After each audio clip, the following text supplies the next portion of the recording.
继续聊傻子共振锤傻子，这一小撮腿子主播、二傻子主播恶意剪辑我的直播贴片，说我说了刀郎老师的名字可以随便用，山歌响起的地方品牌可以随便用。在此郑重声明，这些话都不是我说的，都是这帮二傻子他们自己说的，栽赃给我。还原一下真实的场景，我相信很多经常看我直播的人都有印象，他们派了一堆水军来我直播间刷屏带节奏，说不让提刀郎的名字，说不能3句话不离刀郎。当时我就回应了公屏，我说刀郎的名字怎么还不让提了呢？哪个文化名人的名字不让提的？比如说我说刀郎的家乡是资中，刀郎家门口有条沱江河，刀郎喜欢吃肥肠，只要你是善意的提及，不涉及恶意诽谤，都是可以提的。再比如说我在直播间里面提及某部电影，提起这部电影里面的演员，只要你是善意的提及，不违法也不违规。这些人坏到什么地方呢？他来着我这里带节奏，带的是能不能提，我的回应也是能不能提。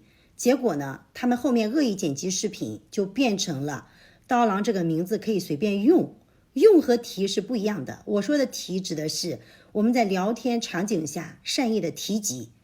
跟可以随便用是两回事。可以随便用，这是这伙二傻子自己提出来的，这不是我的观点啊。刀郎这个名字可以随便用，这是这伙腿子主播、二傻子主播自己说出来的，他们的心里有多恶，还想栽赃给我，我永远都不会讲这样的话。刀郎的名字可以随便用，这句话是不对的，我从来没有讲过。然后又聊起我在资中的见闻，我说春节的时候我发现很多地方都在用山歌响起的地方这个品牌，不仅文旅在用，很多企业也在用，很多商品包装上都印着山歌响起的地方。我在如实的描述我所看到的真实的现状。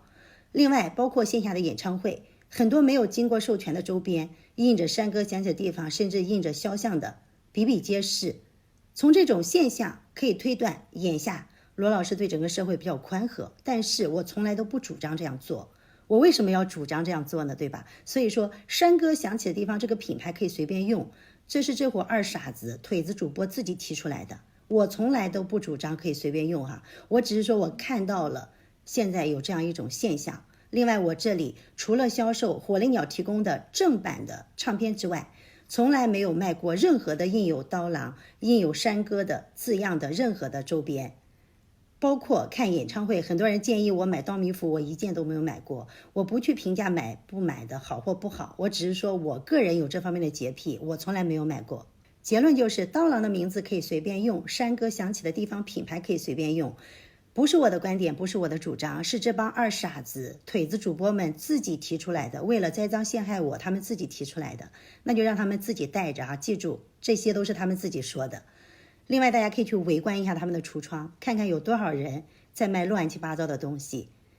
口头正义，干着又蠢又坏的事情。另外这些人大把年纪了不自重，天天碰瓷儿我，想来找难堪，那我就给你们难堪。从今天开始，我只要有空我就锤傻子，锤到我高兴了为止。